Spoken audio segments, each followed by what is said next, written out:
dari sisi usia diberikan afirmasi untuk yang berusia di atas 35 tahun. Belum cukup itu, diberikan lagi afirmasi yang di atas usia 50 tahun atas permintaan Komisi 10 kepada Mendikbud. Jadi kami 4 hari ini lembur untuk melakukan simulasi-simulasi bila mana nanti usia 50 tahun dan yang kemampuan teknis itu ditambah nilainya.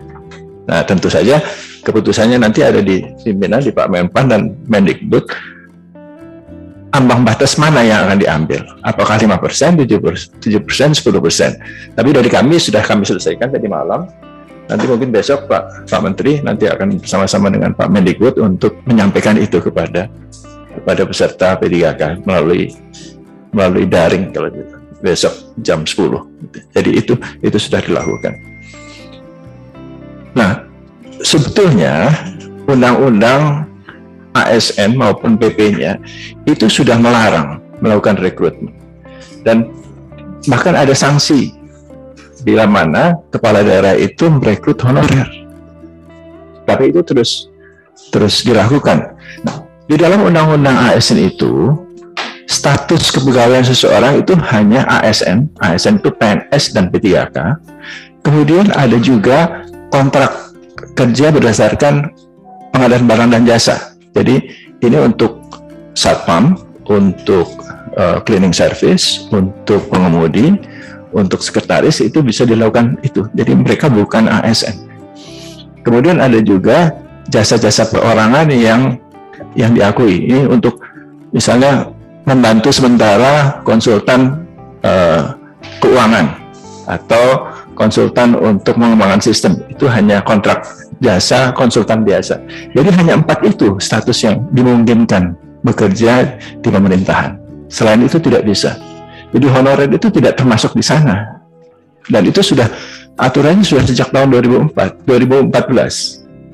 Nah, tapi itu selalu dilanggar. Nah, bagaimana mengeksekusi atau memberikan punishment kepada mereka yang melanggar itu tentu ada pada pengambilan kebijakan. Biasanya dilakukan oleh kepala daerah. Jadi saya kira ini tentu menjadi domain teman-teman di Kemendagri untuk bisa mengeksekusi atau mengawal kebijakan ini agar tidak selalu dilanggar. Kemudian tadi Bu Eni Sumarni menanyakan nomor tesnya dari dinas. Tidak, nomor tesnya itu dari sistem. Jadi ini semuanya sudah dilakukan dengan sistem, sehingga pendaftarannya dilakukan dengan sistem, nanti seleksi administrasinya juga dinilai berdasarkan sistem, nomor pesertanya dari sistem. Jadi tidak ada sebetulnya yang dilakukan secara manual. Jadi kalau itu terjadi mungkin itu ada upaya-upaya orang tertentu yang ingin mengganggu sistem. Yang lain untuk guru swasta. Jadi P3K ini dibuka untuk memenuhi kebutuhan guru di sekolah negeri. Jadi berdasarkan data Dapodik itu 900.000 lebih yang statusnya honorer. Untuk itulah kemudian diberikan formasi 1 juta orang. Itu di guru yang mengajar di sekolah negeri, baik SD, SMP maupun SMA.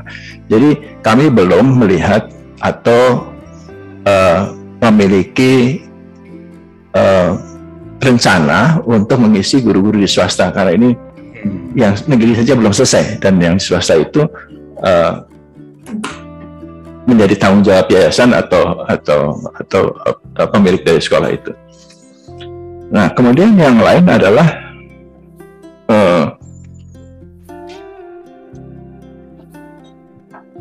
Pak Sultan tadi mengatakan rekrutmen di daerah.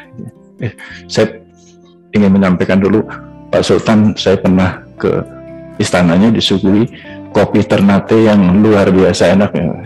Kopi rempah Ternate, Pak Menteri. Jadi pulangnya saya beli banyak sekali. Apakah ada afirmasi untuk ASN yang mendaftar di daerah? Jawabannya ada, Pak. Jadi afirmasinya dalam bentuk tingkat kesulitan soal yang berbeda. Kalau kita menggunakan tingkat kesulitan soal seperti di Jawa atau di provinsi yang maju, pasti tidak ada yang lulus di Papua, tidak ada yang lulus di Maluku Utara, tidak ada yang lulus di NTT, NTB. Jadi untuk daerah-daerah yang tingkat pembangunan dan tingkat pendidikannya belum memenuhi standar nasional, itu tingkat kesulitan nilainya berbeda. Kita turunkan tingkat kesulitan nilainya. Jadi di dalam tes CAT itu ada 3 kelompok tingkat kesulitan: mudah, sedang, dan tinggi tingkat kesulitannya.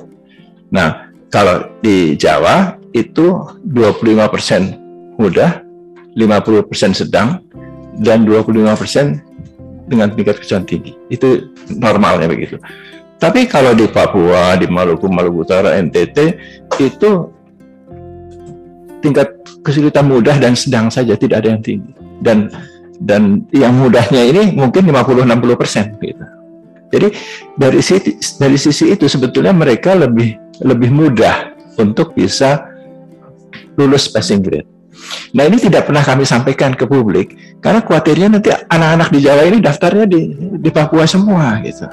Nanti malah karena tingkat kemungkinan mereka diterima itu lebih besar di sana gitu.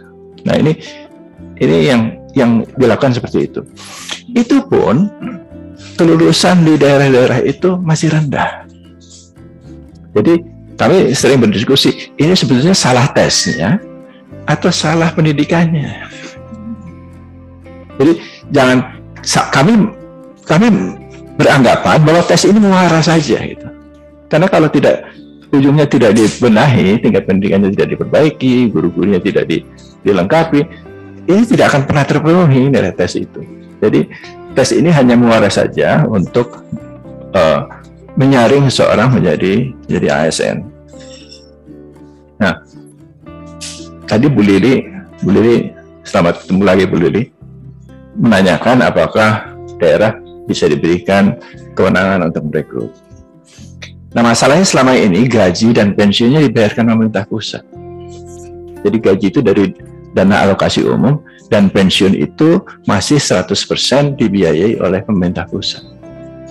Jadi kalau mereka diberikan kewenangan untuk merekrut, nah ini khawatirnya nanti APBN fiskal, kemampuan fiskal kita akan sangat terganggu. Karena pensiun PNS dan lain-lain itu kan masih semuanya dari daerah manapun masih dibayarkan oleh pemerintah pusat. Jadi teman-teman di Kementerian Keuangan sangat menjaga ruang fiskal itu dan mencoba mengamankan APBN dengan seketat mungkin.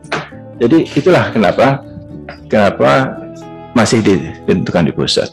Kalau yang dibutuhkan adalah tesnya, sebetulnya tes ini kami hanya memfasilitasi, memudahkan mereka.